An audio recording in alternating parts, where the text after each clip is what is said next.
Welcome to the presentation on finger taping. We generally tape fingers for sprains, strains, dislocations, and or fractures. So fingers are different in that they oftentimes will be cleared to play medically, even if they're broken, dislocated, sprained, or strained, as long as they can be supported. Okay?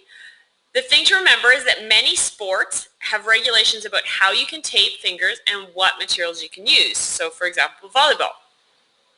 The other important rule is that there are ways to tape the finger so that we don't leave a finger out by itself so it'll get hurt. And the most important finger to not leave by itself is the pinky. You can't leave that fifth finger out by itself or it will have a high probability of being injured. Now the position we want to tape the fingers in is a position that's both of comfort and of function. If we taped someone's fingers with their fingers completely splayed and all extended and completely straight, that's going to be great for taping them, but it's not necessarily going to help them if they have to hold a ball, for example.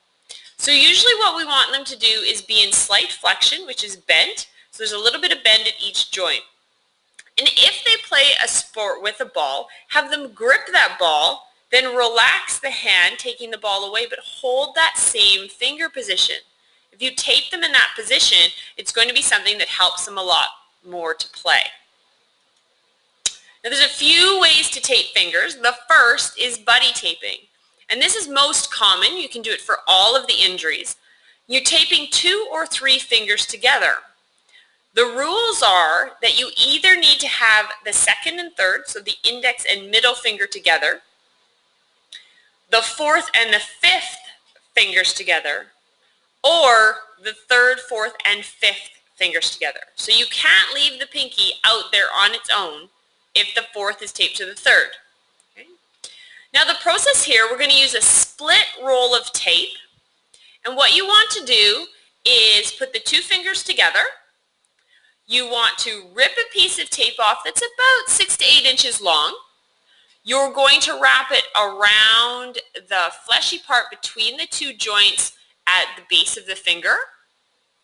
And then you can wrap either between the 2 joints in the middle of the finger or covering the last joint completely. This will depend a lot on the length of the person's fingers, but also what they need to be able to do. In this case, we're going to allow them to bend this joint, and we're going to allow them to bend this joint, but not the last joint. Okay, so this is buddy taping. You can put as much tape on in these 2 areas as you want, but we're giving the idea that the injured finger is getting stability from the straight finger next to it. So this is buddy taping, and I will show you a video of this afterwards, but first we're going to cover individual fingers. So you can tape just 1 finger to give it support. This is great for sports with gloves because obviously you wouldn't be able to buddy tape fingers together if you had gloves. It is best to tape the entire finger, taping both of the bending joints. Now you can tape them in a bent position, okay? But you do generally want to tape the whole finger. We usually don't tape the knuckle joint, so where the finger joins the palm down here, we just tape the 2 bending joints within the finger. Now the one thing that's really important when you do this one is to make sure you don't wrap your tape so tight that you turn the end of their finger purple. You don't want to create a problem with their circulation. So while you want it tight so that you're creating some support, it can't be so tight that you're cutting off the circulation. With this one, you can use either the full width of the tape or the half width. All you're going to do is simply cut off a piece of tape, generally about 8 or 10 inches long, and you're simply wrapping it around the finger to make sure that it has some support.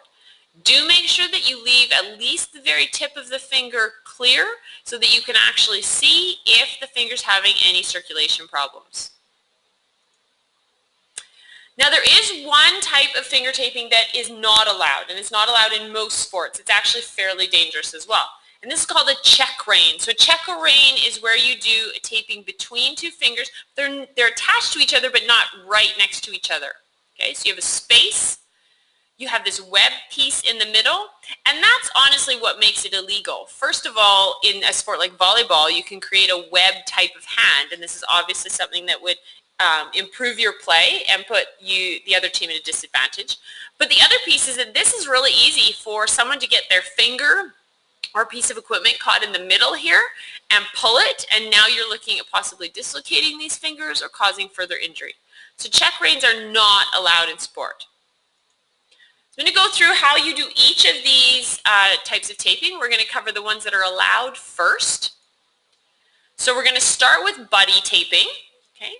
You're going to choose the two fingers that you're going to tape, and we're looking to tape the index finger that has an injury to the middle finger. You're using that split roll of tape.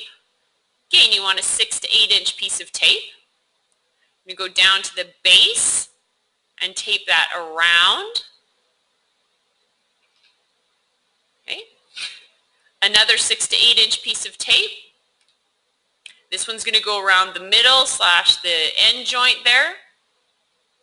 Okay, again, you tape that around. Now you can see they can still bend that joint in the middle, okay, but the fingers are held together. The other way to tape is that individual finger. So if they had to put their finger in a glove, for example, pull off your 8 to 10 inch piece of tape. We're going to tape the ring finger.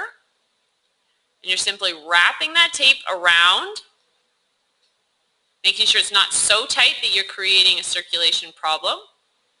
But we've stabilized now that middle joint of the finger, and so it's not going to bend. Okay. Now the check reins are the other one. This is the one that's not allowed, and I'm just going to show you how this happens. So we have the two fingers we're going to tape. We're using the split roll of tape, about an 8 to 10 inch piece. What you do is wrap this around one finger, leave the space in between, wrap around the other finger, stick that tape together in the middle, and you just carry on with the same pattern. Okay? This is a check rein. You can't do these. They're illegal. Okay? So those are illegal in most sports, like I mentioned before. So special considerations with taping the fingers. You do have to ensure circulation of the fingertips, that they're not turning bright red or purple. So make sure that you can always see the fingertip in a taping situation with the fingers.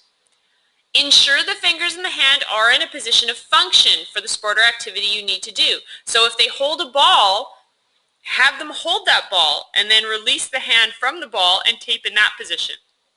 And again, with everything, we want to ensure the tape is removed after play or practice. If they have a significant injury, they might have a brace or something else they need to put on afterwards, but we don't want something taped on their fingers all the time.